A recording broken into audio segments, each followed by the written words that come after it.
और चलिए चाय पर चर्चा की शुरुआत करते हैं। सबसे पहले धर्म उत्सव की तमाम तस्वीरें दिखाते हैं आपको। लिए चलते हैं आपको महाराष्ट्र के सतारा, जहां सिद्धनाथ जोगेश्वरी की रथ यात्रा निकाली गई। इस रथ यात्रा में शामिल होने के लिए भारी तादाद में श्रद्धालु यहां पर पहुंचे। ये एक सालाना धार्मिक उत्सव है जिसमें केवल महाराष्ट्र नहीं बल्कि कर्नाटक और आंध्र प्रदेश से भी लाखों लोग यहां पर शामिल होते हैं। कोरोना काल के कारण 2 साल तक इस उत्सव का आयोजन नहीं हो पाया था, लेकिन इस बार पूरे हर्षोल्लास के साथ इसे मनाया जा रहा है।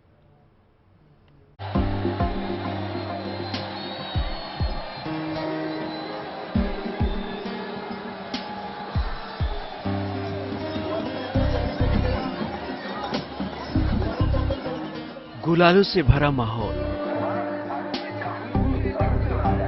श्रद्धालुओं का सैलाब और श्री सिद्धनाथ देवी जोगेश्वरी देवस्थान की परंपरा। श्रद्धा और आस्था की तस्वीरें महाराष्ट्र के सतारा जिले के महसवड़ की है, जहां हर साल की तरह इस बार भी रथ यात्रा का उत्सव मनाया गया, जिसमें आस्था का महासागर उमड़ पड़ा। इस महोत्सव में शामिल होने के लिए महाराष्ट्र के साथ साथ आसपास के राज्य आंध्र प्रदेश और कर्नाटक से भी लाखों लोग शामिल हुए। चूंकि महसवड़ की ये यात्रा 2 साल बाद हो रही थी, इसलिए श्रद्धालुओं में अपार आस्था देखने को मिली। पूरे जतन से इस महोत्सव में भक्तों ने अपना योगदान भी दिया। इस खास आयोजन के लिए 500 क्विंटल नारियल और 1000 क्विंटल गुलाल का विशेष प्रबंध किया गया था, ताकि रथ यात्रा के समापन पर गुलाल से पूरा माहौल खुशनुमा बनाया जा सके। गुलाबी रंग में रंगे इस महोत्सव के आयोजन के लिए प्रशासन ने भी कड़े इंतजाम कर रखे। 4 से 5 घंटे के लिए शहर के कई खास जगहों को पूरी तरह से बंद कर दिया गया था, जहां से रथ यात्रा गुजरनी थी। शहर में व्यवस्था बनाए रखने के लिए भी विशेष प्रबंध किए गए थे। सतारा से इम्तियाज मुजावर के साथ bureau report, good news today.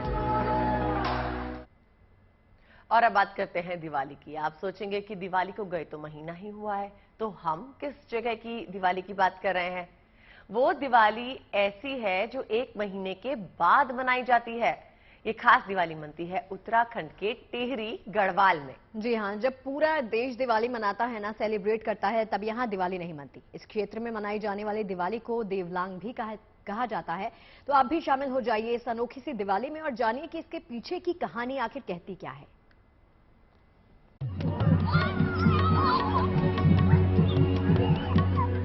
ये आस्था की दौड़ है, ये मनोकामना की दौड़ है, ये दिवाली की भी दौड़ है। तभी तो इस दौड़ में बच्चों से लेकर बुजुर्ग तक शामिल होते हैं। लोगों का मानना भी है कि इस दौड़ में शामिल होने से उनकी इच्छाएं पूरी होंगी। इसमें यहाँ के जो नर नारी बच्चे जो दौड़ लगाते हैं, उसमें उनकी मनोकामना पूर्ण होती है। और इस दौड़ का बहुत ज्यादा महत्व है कि इस दौड़ को मतलब लोग बहुत ही आस्था से, बहुत ही पवित्र मन से इस दौड़ में भागीदारी करते हैं। दरअसल टिहरी गढ़वाल में दीपावली के 1 महीने बाद दिवाली मनाई जाती है। ऐसा इसलिए माना जाता है कि इस इलाके में दिवाली के 1 महीने बाद ही गुरु कैला पीर देवता का आगमन हुआ था, जिसके उपलक्ष्य में ये महोत्सव मनाया जाता है। गुरु कैला पीर देवता टिहरी जिले के अलावा उत्तरकाशी जिले के 180 गांवों के आराध्य देव हैं। गुरु कैला पीर देवता जो है मूल रूप से डोभ चांदपुर चंपावत में निवासित थे। विदेशी आक्रांताओं की दमनकारी नीति के कारण जो है उन्होंने वहां से चले और श्रीनगर होते हुए बाबा बूढ़ा केदारनाथ के साथ जो है यहाँ पर रहना अपना स्वीकार किया। और उनके यहाँ से इस क्षेत्र में पदार्पण से जो है हम लोग ये दीपावली मनाते हैं। मार्गशीर्ष अगहन की अमावस्या को यहाँ मनाई जाने वाली दिवाली का महोत्सव 3 दिन तक चलता है। इस दौरान कई रस्में परंपराओं को श्रद्धालु निभाते हैं। सबसे पहले ग्रामीण ढोल नगाड़ों के साथ मंदिर परिसर में एकत्रित होते हैं।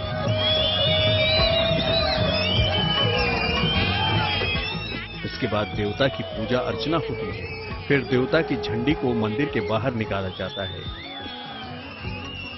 पुजारी देवता के पशुआ को लेकर खेतों में जाते हैं। उसके बाद यात्रा निकाली जाती है, जिसमें गेहूं की बालियां देवता के लिए उछाली जाती है।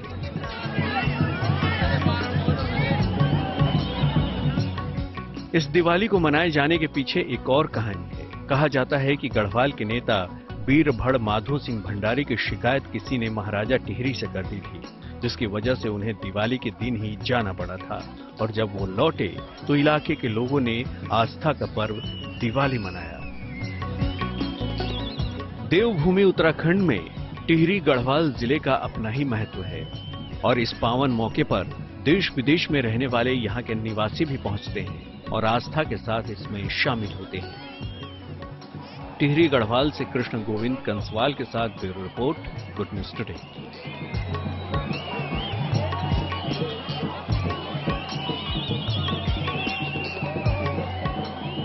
और अब बात महाकाल की। श्रद्धालुओं के लिए आई है खुशखबरी और वो ये है कि अब बाबा महाकाल मंदिर के गर्भगृह में श्रद्धालुओं को प्रवेश की फिर से अनुमति मिल गई है। अब वो यहां पूजा अर्चना कर पाएंगे। पिछले दिनों गर्भगृह में सभी श्रद्धालुओं को प्रवेश की अनुमति नहीं होने के कारण श्रद्धालु मायूस थे, लेकिन अब मंदिर प्रबंधन कमेटी के इस फैसले से श्रद्धालुओं के चेहरे खिल गए हैं। महाकाल के भक्तों को खुशियों की सौगात, गर्भगृह में मिला आम श्रद्धालुओं को प्रवेश। कहते हैं जिसने सच्चे मन से बाबा महाकाल के दर्शन पूजन कर लिए उसका बेड़ा पार है। कल्याण की यही कामना लेकर बाबा के दर पर भक्तों का रेला उमड़ता है। देश विदेश से श्रद्धालु पहुंचते हैं और अब भक्तों की बड़ी मुराद पूरी हो गई है। महाकाल मंदिर के गर्भगृह में श्रद्धालुओं को प्रवेश मिलना शुरू हो गया है। भक्तों की परेशानी को देखते हुए मंदिर प्रशासन ने भक्तों को गर्भगृह में आने की अनुमति दे दी है। महाकाल लोकार्पण के बाद में दर्शनार्थी की संख्या काफी ज्यादा बढ़ गई थी। अब भी कुछ ठहराव आया है। इन ठहराव की स्थिति में हमने देखा कि प्रायः आम दर्शनार्थी गर्भगृह में नहीं जा पा रहा था, तो ऐसी व्यवस्था बनाई गई है मंदिर समिति के माध्यम से कि सामान्य कतार में लगकर आदमी प्रायः 1 या 1:30 बजे से शाम को 5 बजे तक गर्भगृह के दर्शन कर सकता है, जिसमें उसे किसी भी प्रकार की रसीद कटाने की जरूरत नहीं है। इसमें साथ में हमने एक व्यवस्था और की है कि इस बीच में अगर कोई भी प्रोटोकॉल आता है तो उसको रोकने का प्रयास किया जाएगा ताकि आम दर्शनार्थियों का दर्शन बाधित न हो। गर्भगृह में भक्तों के प्रवेश के लिए समय सीमा तय कर दी गई है। हफ्ते में 4 दिन दोपहर 1 से 4 बजे तक आम श्रद्धालु गर्भगृह में निःशुल्क प्रवेश कर बाबा महाकाल के दर्शन कर सकते हैं। शनिवार, रविवार और सोमवार को श्रद्धालुओं की संख्या अधिक होने की वजह से आम श्रद्धालुओं का प्रवेश प्रतिबंधित रहेगा। बावजूद इसके मंदिर प्रशासन के फैसले से श्रद्धालु बेहद खुश हैं।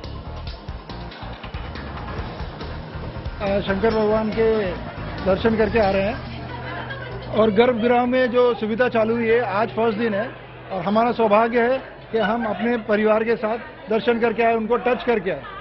बहुत अच्छा लगा। हम दर्शन करने के लिए बहुत लंबी लाइन थी पर हमारा मौका मिला हमें अंदर जाने का। आज हमें जो एक अलग ही अनुभव हुआ है। महाकाल लोक के उद्घाटन के बाद से ही महाकाल मंदिर में भक्तों की संख्या काफी बढ़ गई थी, जिससे सभी भक्तों का गर्भगृह में प्रवेश कर पाना असंभव सा हो गया था।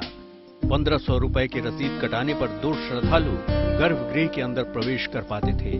बाकी श्रद्धालु यहां से नंदी मंडपम में बाबा महाकाल के दर्शन करने जा रहे थे, लेकिन अब भक्तों की संख्या में कुछ कमी आई है, जिसके चलते आम श्रद्धालुओं की परेशानी दूर करते हुए महाकाल मंदिर के गर्भगृह में जाने की इजाजत दे दी गई है।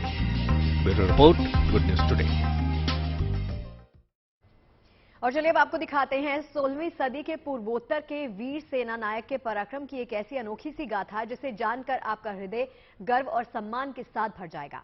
हम बात कर रहे हैं अहोम साम्राज्य के सेनापति लाचित बोरफुकन की। जी हां, पूर्वोत्तर के शिवाजी कहे जाने वाले इस योद्धा की अगुवाई में अहोम सेना ने 1671 में लड़ी गई रायघाट की लड़ाई में मुगलिया सेना को बुरी तरह से पराजित किया था। औरंगजेब के नेतृत्व वाली मुगल सेना को जंग के मैदान को छोड़कर भागना पड़ा था और इस योद्धा की 400वीं जयंती धूमधाम से मनाई गई।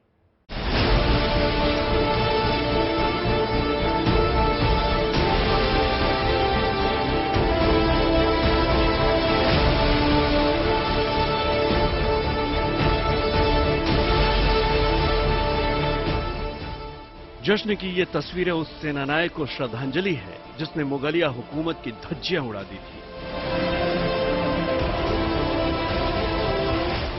भारत माता के एक ऐसे ही वीर पुत्र जिनकी वीरता की गवाह ये ब्रह्मपुत्र नदी भी है, जिनके शौर्य और पराक्रम के किस्से ब्रह्मपुत्र नदी के कलकल बहते पानी में आज भी कहे सुने जाते हैं। पूर्वोत्तर में मुगलों को धूल चटाने वाले वो महापराक्रमी योद्धा थे लचित बोरफुकन, जिनकी 400वीं जयंती 24 नवंबर को धूमधाम से मनाई गई। इतिहास के पन्नों में उचित सम्मान पाने से वंचित रह गए देश के गुमनाम नायकों को प्रधानमंत्री नरेंद्र मोदी समाज के सामने उनकी गौरव गाथा लाने का प्रयास कर रहे हैं। लाचित बोरफुकन भी देश के उन्हीं गुमनाम वीर सपूतों में से एक हैं, जिनकी वीरता के किस्से इतिहास के पन्नों में गुम होकर रह गए थे। प्रधानमंत्री नरेंद्र मोदी ने कहा है कि आज देश गुलामी की मानसिकता को छोड़कर अपनी विरासत पर गर्व के बोध से भरा है। आक्रमणकारियों का मां भारती के कोख से जन्मे वीरों ने डटकर मुकाबला किया। लासित बोरफुकन भी देश के ऐसे ही वीर योद्धा थे। 1671 ईस्वी में सेनापति बोरफुकन की अगुवाई में अहोम हिंदू साम्राज्य ने मुगलों को धूल चटा दी थी। गुवाहाटी के आसपास पूरे क्षेत्र में फैले इस साम्राज्य का वर्चस्व इतना था कि मुगलिया सेना इनसे पार नहीं पा सकी थी।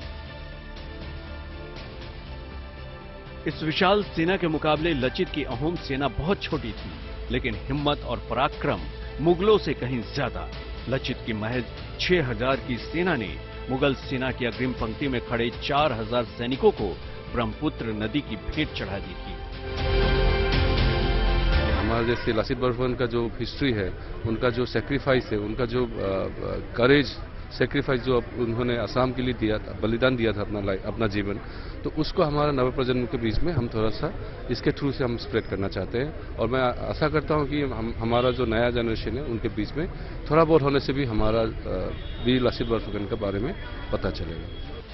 मुगलों को हराने वाले लचित बोरफुकन के पराक्रम और सराय घाट की लड़ाई में असमिया सेना की विजय की याद में हर साल असम में 24 नवंबर को लचित दिवस मनाया जाता है। लचित के नाम पर नेशनल डिफेंस एकेडमी में बेस्ट कैडेट गोल्ड मेडल भी दिया जाता है, जिसे लचित मेडल भी कहा जाता है। लचित बोरफुकन को पूर्वोत्तर का शिवाजी भी कहा जाता है। वीर शिवाजी की तरह लचित ने मुगलों की कई बार रणनीति फेल की थी और युद्ध के मैदान में हराया था। गुवाहाटी पर मुगलों का कब्जा होने के बाद लचित ने शिवाजी की तरह ही उन्हें अपने प्रदेश से निकाल बाहर किया था। Bureau report, good news today. वो गाना सुना आपने, मैं लवली हो गई यहाँ, नाम तेरा सुन के, नाम तेरा सुन के। याद आते हैं? नहीं, मुझे तो अब संडे को आने चाहिए ऐसे गाने याद, लेकिन लवली क्यों हो गए हैं? क्योंकि मौसम में बदलाव हुआ है जो बड़ा ही लवली हो गया है। इस मौसम का आनंद उठाने के लिए देखिए लोग पहाड़ों का रुख कर रहे हैं। सर्दी के मौसम में खूबसूरत वादियों का दीदार करने के लिए भारी तादाद में सैलानी पहाड़ों पर जा रहे हैं। शिमला भी इन दिनों टूरिस्ट से गुलजार है। आलम यह है कि क्रिसमस और न्यू ईयर के लिए होटल्स में एडवांस बुकिंग की शुरुआत हो गई। भारी संख्या में सैलानी शिमला पहुंच रहे हैं, जिससे होटल मालिकों और कारोबारियों के चेहरे खिल गए हैं।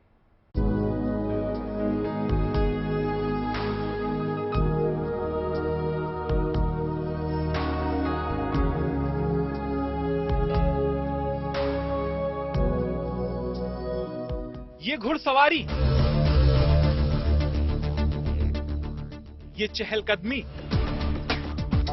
पहाड़ों पर हुई बर्फबारी का नतीजा है, जिसके बाद लगातार सैलानी पहाड़ों की ओर रुख कर रहे हैं। कुछ परिवार के साथ तो कुछ दोस्तों के साथ हर कोई इन हसीन वादियों का लुत्फ उठा रहा है। पर्यटकों की बढ़ती संख्या से होटल कारोबारियों के चेहरे खिल गए हैं। होटलों की ऑक्यूपेंसी 90% तक पहुंच गई है।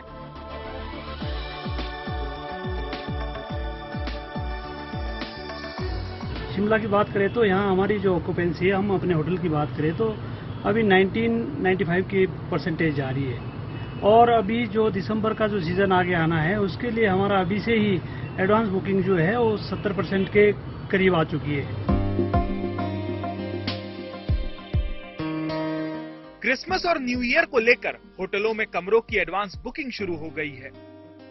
शिमला के अलावा कुफरी, नारकंडा, मशोबरा और नाल देहरा के होटलों की एडवांस बुकिंग में भी तेजी आई है। सैलानियों को लुभाने के लिए एडवांस बुकिंग पर 20 से 30% का डिस्काउंट भी दिया जा रहा है। इस बार जो है बर्फबारी भी कुछ ज्यादा आसार होने के चांसेस है और अब कारोबार बढ़ने के भी अभी जो भी है वो संभावना ज्यादा है। शिमला में सैलानियों की संख्या बढ़ने से पर्यटन कारोबार को फिर नई रफ्तार मिलेगी और इन स्थानीय कारोबारियों के चेहरे की रंगत इस मौसम की तरह हसीन होगी। शिमला से विकास शर्मा के साथ गुड न्यूज टुडे। पहाड़ों से अब रुख करते हैं मैदानी इलाकों का। सर्दी मैदानी इलाकों में भी रंग दिखाने लगी है। सुबह और शाम मौसम सर्द रहता है और ऐसे में सड़कों के किनारे अलाव तापते लोग आपको नजर आ जाएंगे। देखिए, मौसम में सर्दी बढ़ जाने की वजह से गर्म कपड़ों की डिमांड भी काफी हद तक बढ़ जाती है। लिहाजा बाजार में गर्म कपड़े सज चुके हैं, स्वेटर्स आ गए हैं, जैकेट्स, आपकी जो भी जरूरत हो उसके हिसाब से आप शॉपिंग कर सकते हैं।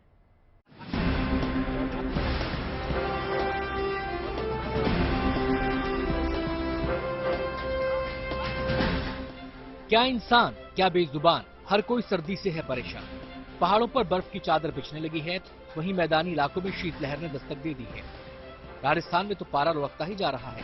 फतेहपुर शेखावटी में न्यूनतम तापमान 3.7 डिग्री दर्ज किया गया, जिससे फतेहपुर शेखावटी राजस्थान का सबसे ठंडा शहर बन गया।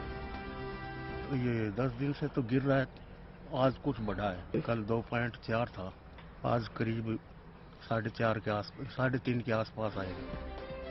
फतेहपुर में पारा लुढ़कने के साथ ही सर्दी का सितम बढ़ने लगा है। लिहाजा ठंड से मुकाबला करने के लिए इंसान और बेजुबान साथ साथ अलाव सेकते दिखाई दिए। फतेहपुर शेखावटी में गुरुवार रात का तापमान 2.4 डिग्री रहा, जो लोगों को दिसंबर वाली कड़ाके की सर्दी का एहसास करा गया। फतेहपुर कृषि अनुसंधान केंद्र के मुताबिक पिछले 5 दिनों में तापमान में 5.6 डिग्री तक की गिरावट आ चुकी है। सीकर, चूरू, झुंझुनू और फतेहपुर इलाके में बालू मिट्टी है। रबी फसलों की सिंचाई का दौर भी शुरू हो चुका है। सिंचाई वाले इलाके में नमी आने और रेत जल्दी ठंडी होने से रात ज्यादा ठंडी रहने लगी है। राजस्थान में जहां सर्दी पूरे शबाब पर है, वहीं यूपी में सर्दी से निपटने की तैयारियां शुरू हो गई हैं। अयोध्या में तो गर्म कपड़ों का बाजार सज चुका है। तिब्बती मार्केट में गर्म कपड़ों की खरीदारी के लिए लोगों के पहुंचने का सिलसिला शुरू है।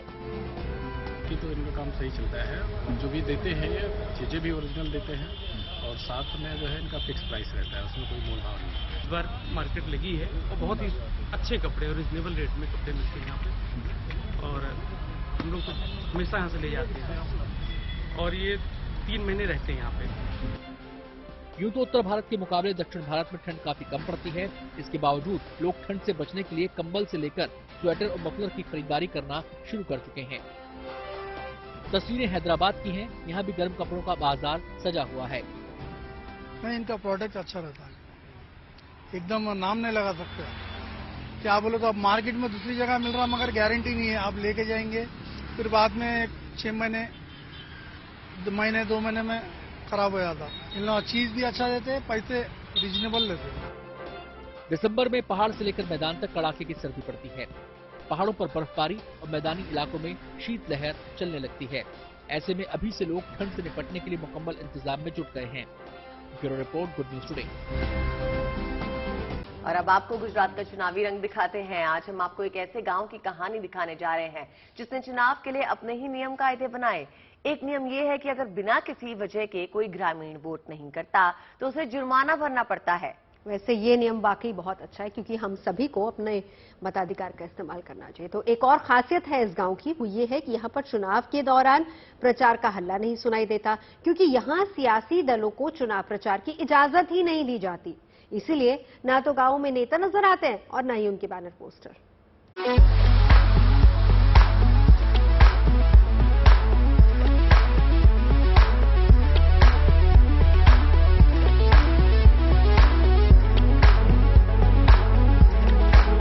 गुजरात विधानसभा चुनाव के बीच सभी राजनीतिक दल अपने प्रचार के लिए पूरी ताकत झोंक रहे हैं। उम्मीदवार से लेकर पार्टी कार्यकर्ता जनता से समर्थन मांगने के लिए मैदान में उतरकर प्रचार कर रहे हैं। लेकिन गुजरात में एक गांव ऐसा भी है जहां चुनाव के दौरान किसी भी राजनीतिक दल को चुनाव प्रचार करने की परमिशन नहीं है।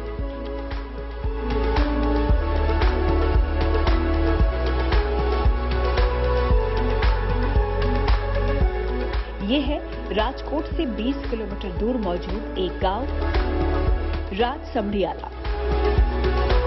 यही वो गांव है जिसके आगे चुनाव के दौरान प्रचार प्रसार में जुटे नेता बेबस हो जाते हैं।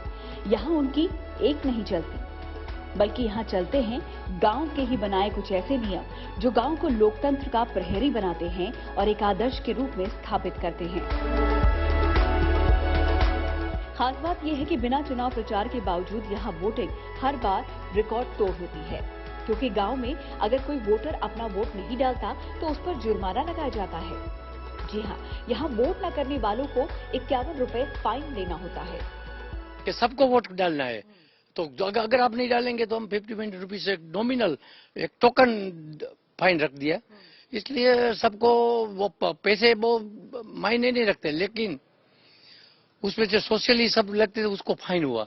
एक मेंटली उसको इफेक्ट होती है, इसलिए ज्यादातर 96% सिंस 1983 वोटिंग हमारा है, एवरेज है। बिना प्रचार के भी यहाँ वोटिंग प्रतिशत 95 से 96% तक रहता है। गांव के लोग जागरूक हैं, वो वोट जरूर डालते हैं। पॉलिटिकल पार्टी कोई रिक्वेस्ट करता हो कि आपकी गंदगी हमारे यहाँ मत फैलाओ, क्योंकि पूरे समाज को, पूरे देश को मालूम है कि ये पॉलिटिकल पार्टी अब जो डेमोक्रेसी में जो चल रही है वो डेमोक्रेसी के मुताबिक नहीं चल रही है। वो अपने फायदे के लिए किसी को भी बेच सकता है। मैं अभी एक और बोर्ड बनाना चाहता हूँ, उसमें ये लिखना है कि हम आपको पहचानते हैं, आप कौन है, हम किसको मत देना है, हमें मालूम है किसको वोट देना है, इसलिए आप अतस्ती मत लीजिए। एक और बोर्ड बनाऊं, तो इसलिए हमें पूरे का पूरा गांव एजुकेटेड है, सब बहुत चालाक है, होशियार है। सब लोग मिलके तय करते हैं कि कौन सा कैंडिडेट अच्छा है और किसको वोट करना है।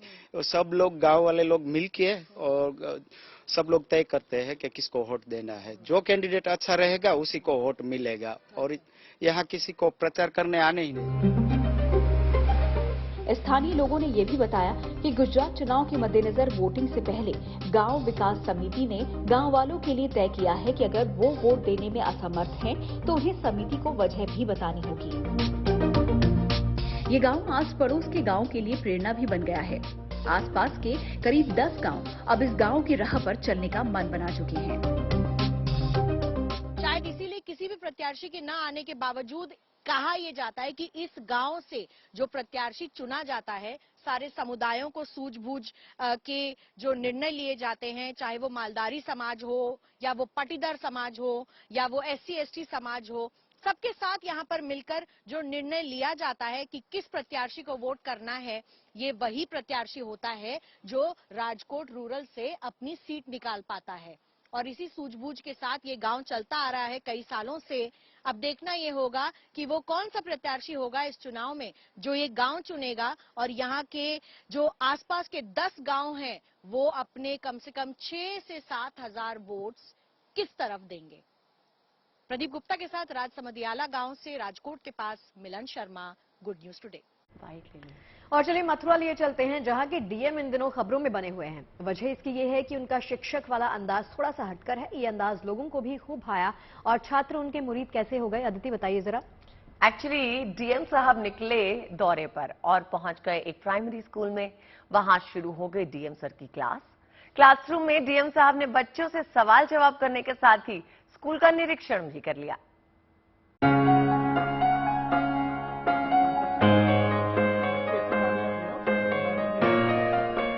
ये है मथुरा का अल्लापुर प्राइमरी स्कूल, जहां चल रही है डीएम सर की क्लास। क्लासरूम पहुंचे तो हाथ में चौक लेकर मोर्चा संभाल लिया। पहले बच्चों से चित्र बनवाया और फिर खुद बोर्ड पर बच्चों को जिंदगी का फलसफा बयां करना शुरू कर दिया। हो गया ना? और क्या लिखोगे? जा से जहाज, जा लिखो। डीएम साहब ने बच्चों को सुना भी, उनसे सवाल जवाब भी किए और उनकी जिज्ञासाओं को भी शांत किया।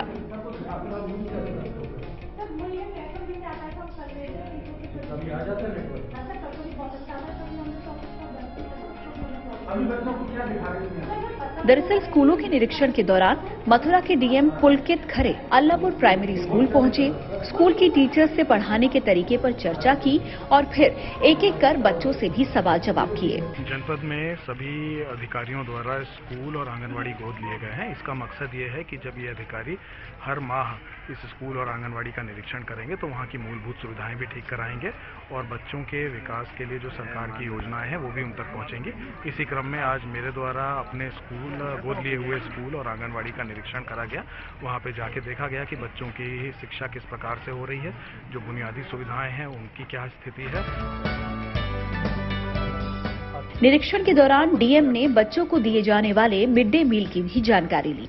इसके अलावा दूसरी सुविधाओं का भी ब्यौरा मांगा। जरूरी हिदायतों के साथ ही स्कूल की कमियों को जल्द दूर करने के जरूरी निर्देश भी दिए। मथुरा से मदन गोपाल शर्मा के साथ bureau report, good news today.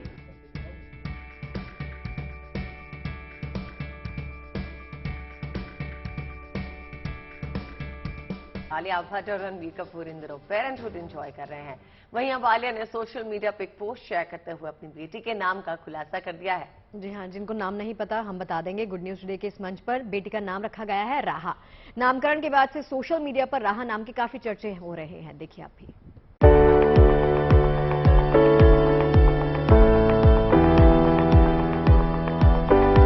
वो 6 नवंबर का दिन था जब आलिया रणबीर के घर किलकारी गूंजी। कपूर खानदान में एक नन्ही परी की एंट्री हुई। आलिया रणबीर की बेटी ने दुनिया में कदम रखा। इंस्टाग्राम पर आलिया ने फैंस के साथ बेटी के जन्म की खुशी को साझा भी किया और अब उसके जन्म के ठीक 2 हफ्ते बाद मॉम आलिया ने इंस्टाग्राम पोस्ट में अपनी बेटी का नाम भी फैंस के सामने रिवील कर दिया है। जी हां, आलिया और रणबीर की बेटी के नाम का खुलासा हो चुका है। बॉलीवुड कपल आलिया और रणबीर ने अपनी प्यारी बिटिया को एक बहुत ही प्यारा और यूनिक नाम दिया है। आलिया रणबीर की बेटी का नाम राहा रखा गया है। खास बात यह है कि रणबीर आलिया के प्रिंसेस को ये नाम मिला है अपनी वाइस और वंडरफुल दादी नीतू कपूर से। राहा का मतलब इतना खास है कि नाम सुनने वाला हर व्यक्ति इस नाम की तारीफ किए बिना नहीं रह सकता। यही वजह है कि सोशल मीडिया पर नाम की खूब चर्चा हो रही है। कपल को खूब बधाइयां मिल रही हैं।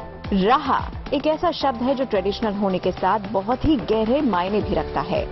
कई भाषाओं में राहा शब्द के कई खूबसूरत अर्थ हैं। जैसे सामान्य तौर पर इस नाम के मायने हैं एक दिव्य पथ, वहीं स्वाहिली भाषा में इसका अर्थ है आनंद।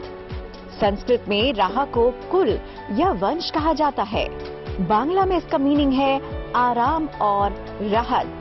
साथ ही अरबी भाषा में राहा शब्द को शांति, खुशी और स्वतंत्रता के संदर्भ में समझा जाता है। आलिया ने अपने इंस्टाग्राम पोस्ट में राहा के इन सभी भाषा में अर्थ बताए हैं। तब से राहा नाम के खूब चर्चे हो रहे हैं। Bureau report, good news today. सिर्फ फोन नहीं देखना है, कुछ कुछ पोस्ट भी करना होता है, आज, बोलना भी होता है। हमने जो स्टोरी की है रणबीर और आलिया भट्ट की इंस्टाग्राम पे, तो सारे बॉलीवुड सितारे उन्हें बधाई दे रहे हैं। आपने दी दोनों ने? #राहा। आइए देखते हैं। न किसी के गम में रोते हैं, न किसी के प्यार में खोते हैं। जो सिंगल होते हैं वो 1.5 GB डाटा खत्म करके ही सोते हैं।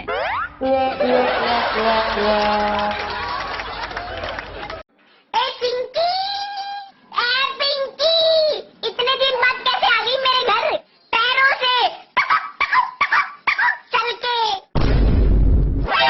हेलो गूगल, अभी जिंदा हूँ तो जी लेने दो, भरी बरसात में पी लेने दो। मुझे टुकड़ों में नहीं जीना है, कटा कचरा को नहीं पीना है। ये वाला गाना सुनाओ। 2 ही लाइन बची है, वो भी तू ही गा ले।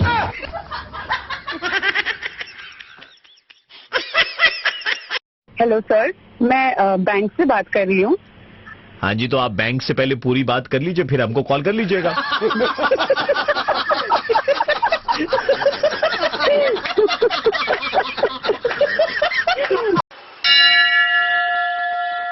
हे भगवान, मुझे शादीशुदा से फिर से कवारा कर दो प्लीज। बेटा, मन्नत मांगो, जन्नत नहीं। चाय की चुस्कियों, खबरों और बातों के साथ वक्त कब निकल गया पता ही नहीं चला, और अब वक्त हो गया है आपको बाय बाय कहने का।